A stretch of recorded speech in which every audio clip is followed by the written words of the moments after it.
conseil. Justement, on revient sur cette, pas juste sur cette séance du conseil, mais sur ce qui se passe au conseil de ville avec Joanie et Catherine. Aujourd'hui, dans la zone débat. Catherine Gaudreault, ex-animatrice radio, ex-candidate à la mairie de Trois-Rivières et coordonnatrice événements et rayonnement à la Maison Albatros. Joanie Roy, administratrice du Forum politique Trois-Rivières. Bon, moi, je vais allumer le mien. Joanie, c'est déjà fait, je pense. C'est pas grave, Joanie. Mais non, il n'y a pas de souci, ma belle Joanie. Mais tout ça pour dire qu'on va revenir sur ce qui se passe à l'Hôtel de Ville de Trois-Rivières, pas directement autour du conseil, mais indirectement quand même, parce que, bon, on sait que Trois-Rivières-Ville-Forte est arrivé deuxième dans le résultat global de la campagne municipale. Il y a une conseillère qui a finalement fait son chemin jusqu'autour de la table du conseil. Elle dit la chance dans Marie de l'Incarnation. Là, ce qu'on apprend, c'est que... et encore là, c'était pas si clair comment les choses étaient arrivées parce que Pascale Alberne-Lahaye dit qu'elle n'a jamais demandé ce montant-là, mais en même temps, ce qu'on comprend, c'est qu'elle a écrit une lettre et qui a été portée par Édith Lachance, mais qui demandait que le parti soit reconnu, puis qu'Édith Lachance devienne la déléguée du parti. Et l'argent arrive de facto quand on demande et qu'on reconnaît. Puis la Ville dit, nous, on est obligé de reconnaître si on nous demande de reconnaître. Donc là, interprétez la suite comme vous voulez, mais il est fort possible que Trois-Rivières-Ville-Forte ait, par exemple, 200 000 $ pour opérer ces choses pendant l'année.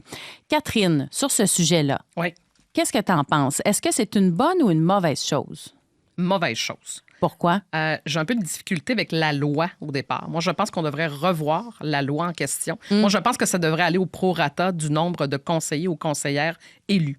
Et non pas des votes, parce qu'elle a quand même 20 des votes. Il ne faut pas l'oublier. Je suis d'accord. Et c'est ma position. Là. Je persiste et signe. Mais je trouve que ça crée un malaise. On le voit actuellement. Alors moi, je pense que la loi devrait être revue, non pas seulement, évidemment, pour Trois-Rivières, mais partout à travers le Québec. Mais bon, il y a aussi la confusion de on a fait la demande, mais on ne veut pas nécessairement demander le montant parce que je pense que Mme Alberne-Lahaye vous a réécrit hier soir. Ça aurait été le fun qu'elle te le dise hier matin. Ça aurait été plus clair, mais bon. Bien, surtout qu'on a parlé du fait qu'elle allait occuper des fonctions, qu'elle voulait rester, qu'elle voulait accompagner Édith Lachance. C'est pas on a tourné autour du pot, mais moi, sachant pas ça, je m'excuse, je le savais pas. Sinon, tu peux être certaine que j'aurais posé des questions. Puis c'est la première fois quand même qu'on a un parti politique là, à Trois-Rivières qui est autour de la table. On n'a pas vraiment vu ça avant. En tout cas, moi, j'avais pas vu ça avant.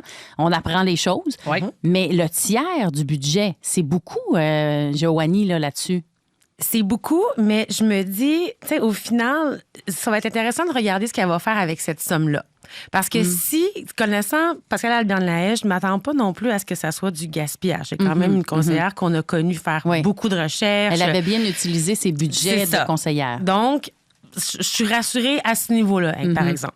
Mais c'est ça, donc de regarder qu'est-ce qu'elle va faire. Parce que s'ils sont réellement sincères avec leur engagement citoyen, on va s'attendre à ce que l'argent peut être dépensé pour... que ça va profiter aux citoyens plutôt qu'à des fins partisanes. Donc, moi, je me dis... j'espère.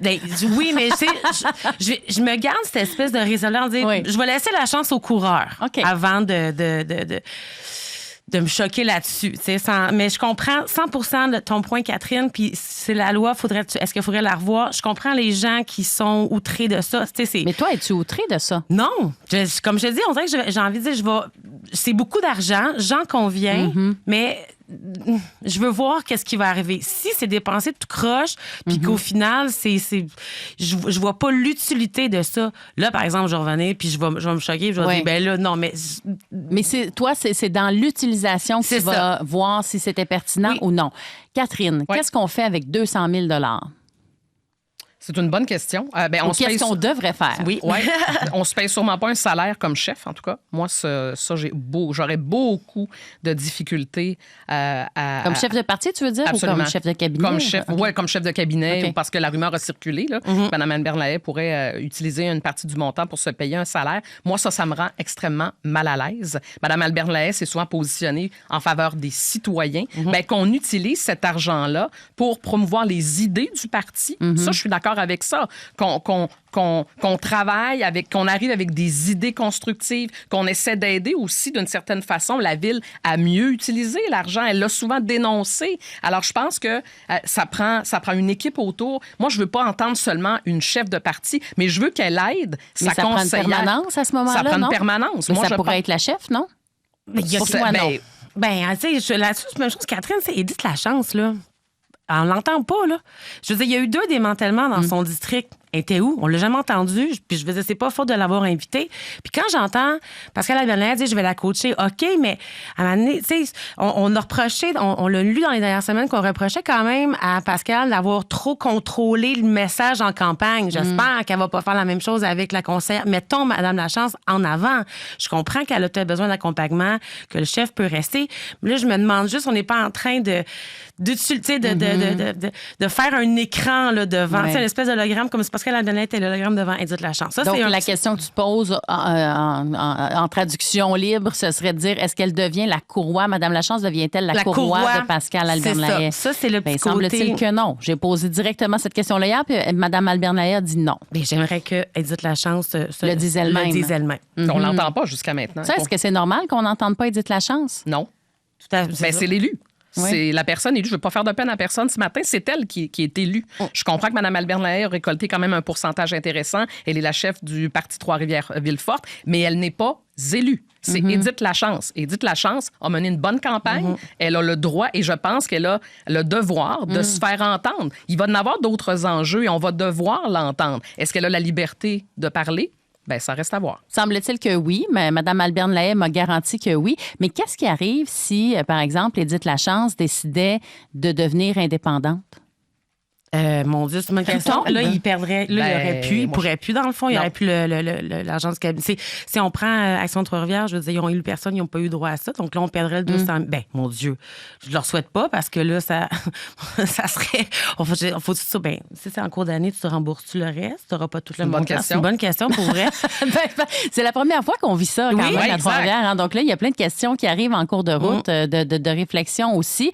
Bon, alors, quel serait le message en conclusion sur ce sujet-là, mesdames, à retenir pour Trois-Rivières-Villeforte, pour peut-être même aussi l'administration de Jean-François Aubin, là, qui va devoir, oublions-le pas, composer avec une réduction de son budget de cabinet. Puis ça aussi, c'est peut-être une précision qu'il faut faire parce que c'est pas de l'argent, par exemple, qu'on retire au déneigement ou ailleurs. Là. C'est l'argent du fonctionnement du cabinet du maire. Là. Mais qu'est-ce qu'on doit retenir en conclusion de ça, Joanie? Bien, rapidement, là, puis par rapport à ça, il y a des conseillers que j'ai entendus qui disaient, moi, dans mon district, les rues sont brisées. C'est pas de l'argent qu'on déplace. C'est pas de l'argent qui bouge, pas du nouvel argent. Là. C'est vraiment une tarte qu'on divise puis qu'on en donne une l'enveloppe portion. Est là, l'enveloppe est là. Je trouve que Jean-François Aubin se mettait un peu au-dessus de la mêlée. Comme, c'est la loi, on va l'appliquer. Tu sais, je trouve que... Il répond comme on le connaît. Mais doit-il aller voir le gouvernement puis demander à la ministre des Affaires municipales de revoir ça? Parce qu'il y a une auditrice, puis là, j'essaie de retracer le courriel, le texto, mais qui disait, attendez un petit peu, que ça n'avait pas trop de bon sens dans le sens où à Montréal, là, c'est bête, je m'excuse là, pour la personne qui nous a envoyé ce message-là, je ne le revois pas dans les derniers, là, ça fait un petit peu trop longtemps, mais qui disait, ça n'a pas de bon sens. À Montréal, par exemple, c'est normal, on fonctionne avec des partis, il y a une structure différente, mais dans des petites municipalités, puis c'est le cas à Trois-Rivières, c'est la première fois qu'on voit un parti. Là, il y a selon l'auditrice, il y a un déséquilibre. Là. Est-ce que le maire doit aller défendre ça, Joanie? Éventuellement, mais encore là, c'est nouveau. Fait que là, on est comme tout déstabilisé de la nouveauté. C'est jamais arrivé. Qu'est-ce qu'on fait? Laissons au moins un an, j'ai envie de dire, et on verra. Est-ce qu'il faut... Ben, c'est trop long. Non, moi, je pense qu'il doit y aller combien de temps? À court terme. Mais c'est parce qu'il y a de la confusion. On dirait que tout le monde est mêlé. Personne ne sait comment. Oui, exact. Nous autres aussi, là, on s'inclut là-dedans. Mais moi, je pense que ça doit être fait rapidement du maire et de l'ensemble du conseil. Allons voir qu'est-ce qui est possible de faire, puis après ça, on statuera. D'accord. Alors, Carl qui dit le parti recevra aussi de l'argent du DGE selon tous les votes reçus pour chaque vote pendant la campagne. Simon qui dit 20 du vote et au moins un élu, c'est le critère pour être parti officiel. Le 200 000 est relatif au budget total du cabinet, donc 200 000 par année, c'est raisonnable pour représenter 20 de la population. Marjolaine qui dit pour moi, c'est indécent, un parti d'opposition, quand il n'y a pas de parti à la mairie, c'est un non-sens. Cet argent, je viens de perdre le message parce que d'autres entrent. Cet argent serait beaucoup mieux investi ailleurs. Johanna qui dit il est vrai qu'elle est discrète, Édith Lachance. Depuis le 3 novembre, aucune publication sur sa page Facebook. Je souhaite qu'elle nous informe davantage. Le 1er décembre, on a une consultation sur Trois-Rivières-sur-Saint-Laurent. Espérons qu'on aura, je pense que c'est le 16, qu'on aura donc l'information de sa part. Merci, Joanne, pour le message. Bon, autre sujet, mais vous pouvez continuer de nous écrire. C'est toujours très intéressant. 819-380-9007. Autre sujet. Mark Miller.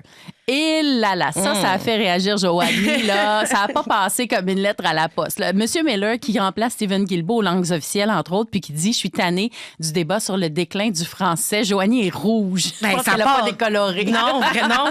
J'ai mis mon chandail bleu pour essayer de me calmer. Mon chandail des lions pour me rassurer. Non. Utiliser le mot « tanné », puis je comprends, là, comme tu disais, des fois, quand on lit ton nuance, mais... ça part, en tout cas, avec moi, ça part très mal de commencer comme ça. Je me dis, bon, si t'es tanné de parler du déclin du français, ça veut dire que j'ai pas l'impression. C'est moi, c'est ce que j'entends.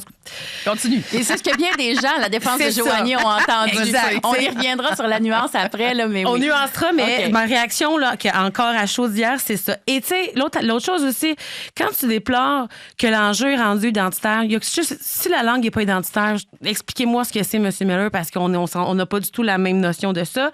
Et après ça, de dire qu'il ne veut pas politiser le débat, je confirme qu'hier, il l'a fait, puis il y avait juste... Mais dès qu'on parle de ça... il a garoché du feu, de l'huile sur le feu, tant qu'à moi. Et au final, moi, pour résumer tout ça, je trouve que la désinvolture des propos qu'il y a eu hier, oui, il est francophone, mais il est certainement pas francophile. Ah, ben mon Dieu, c'est intéressant quand même. Mais donc, c'est que dans la notion de tanner, on peut être tanné que ce sujet-là revienne dans l'actualité et tout ça, puis ça veut pas dire qu'on trouve pas que c'est un vrai problème à régler, Catherine? Non, exact. C'est le mot tanné, là. Je pense qu'il a agacé. Visiblement, ça a été ton cas.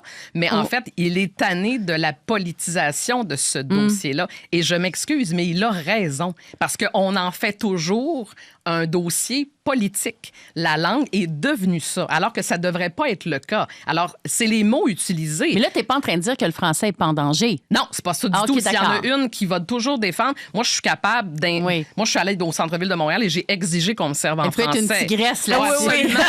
Alors, on la connaît quand même comme ça. Oui, mais alors que ce matin, je défends un peu Mark Miller. Il faut comprendre le personnage. C'est pas la première fois. Mark Miller dit les choses. OK? Souvenez-vous de ce qu'il avait dit contre François Legault, que c'était un mangeur de POC, alors qu'on parlait des tarifs de Donald Trump. La relation entre M. Legault et M. Miller, ça va mal. C'est mal parti depuis longtemps. Mais où, moi, ça m'a plus dérangé, c'est quand il a dit, en fait, qu'il admette que le français reculait au Québec. Il a raison. Mais quand il a dit on a fait des progrès, notamment à Montréal, faux. Je suis désolée, mais il n'y a aucun progrès. Le français recule à Montréal et vous le voyez quand vous y allez. Mais par contre, sur la politisation, il a raison. C'est devenu ça, malheureusement. Et c'est dommage parce que M. Miller fait partie de ces personnes nées au Québec qui parlent en pensant un excellent français. Oui. Pourrait donner des cours d'ailleurs à M. Rousseau, PDG d'Air Canada. Mais ça, c'est un autre dossier. Peut-être à M. Carney. Aussi, oui, c'est tout le monde. Mais tu sais, de nommer Mark Miller à ce poste-là... C'est pas la meilleure décision de Mark Carney. De toute façon, Mark Carney, depuis qu'il est en place, nommez-moi des bonnes décisions, il y en a pas tant, mais je trouve qu'il y a un début de mandat difficile. On disait Mark Carney va s'attaquer, va résister à Donald Trump. Faux. Il s'est écrasé devant Donald Trump. On voit ses politiques environnementales. Donc, tu sais, il y a quand même une accumulation et d'aller placer Mark Miller. Il n'y a pas un mandat facile quand même. Il n'y a pas un mandat facile. Donc, les défis sont grands. Là. Dernièrement, dans les dernières années, là, on peut dire qu'on a du pain sur la planche. Absolument. Mesdames, quelle zone de débat en feu. Joanie, porte ton bleu, tu en auras besoin aujourd'hui. Oui. Là, Catherine, donne une manche à Catherine. C'est ça. Veux-tu nous parler des lions, Catherine? Sont réconfortants, sont gagnants. Ben oui, ça va bien pour les lions. Alors, voilà. Donc, c'était notre zone de débat. Continuez de réagir. 819-380-9007. Merci, mesdames. Salut les Bonne journée. Bye-bye.